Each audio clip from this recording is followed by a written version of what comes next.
Hello guys, তোমরা দেখতেই পাচ্ছ হ্যারামপুরের মেলাতে চলে এসেছি রাত 8টার পরে। এখানে এসে দেখলাম যে মেলাটা এখনও রানিং হয়নি, কিন্তু এখানে এক ভাইজানের সাথে দেখা সাক্ষাৎ হয়ে গেল। এই ভাইজান কিন্তু ট্রেনের হকারিদের মতো কিন্তু সেই বক্তব্য দিচ্ছে, আর সবাই কিন্তু সেগুলো শুনছে এবং ভিডিও করছে।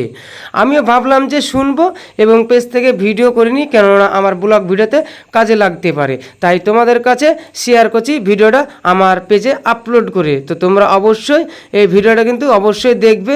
ভাই সেই লেভেলে কিন্তু বক্তা দিচ্ছে ভাই, সেই লেভেলে একদম মেলার সামনে আপনারা তো দেখতে পাচ্ছেন, ওর বক্তগুলো কিন্তু অনেকজনই শুনছে। তো ভাই কিছু কিছু লোক রেগে যাচ্ছে, আবার কিছু কিছু লোক হাসছে, কিন্তু আমার রাগ ঝাল কিছুই নেই, আমার ভিডিও বলে কথা। তাই আমি ভাবলাম পেছন থেকে ভিডিওটা শ্যুট করে নিয়ে আমার ব্লগ ভিডিওতে কাজে লাগবে। তো আপনারা তো দেখতে পাচ্ছেন ও কিন্তু বিশাল বকা বকছে। এখানে কিন্তু এই চাচা বলছে তুই বাড়ি যা, তুই বেশি বকিস না, বেশি বকা ভালো না গো। তো দেখতে পাচ্ছেন এবার চলে আসলাম নাগেরদোল্লার গোড়াতে যাবো। তার আগে একটা কথা বলে দিই ভাই, এই নাগেরদোল্লাতে এসে কিন্তু একটা ছাপরি ছেলের সাথে দেখা এবং সাক্ষাৎ যাবে। একজন না, প্রায় 3জন আছে।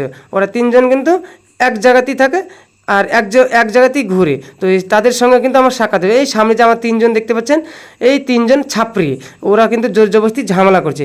এখানে বলছে ভিডিও করা হবে না, এবং আমাদের ভিডিওতে যদি আমাদের ফেস থাকে তো এক্ষুনি ডিলিট করতে হবে। আমি বললাম কেন ভাই, আমার ভিডিও করা কিন্তু এটা পেশা, আমার পেজে কিন্তু এটা আপলোড দিই।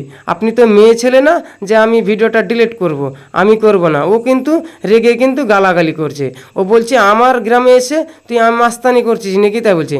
অথচ কিন্তু ওর গ্রাম কিন্তু পাঁচরাহা। তাই ঝামেলা করবে না, তোমাদেরকে দেখাচ্ছি ছেলেটা কে, ঠিক আছে।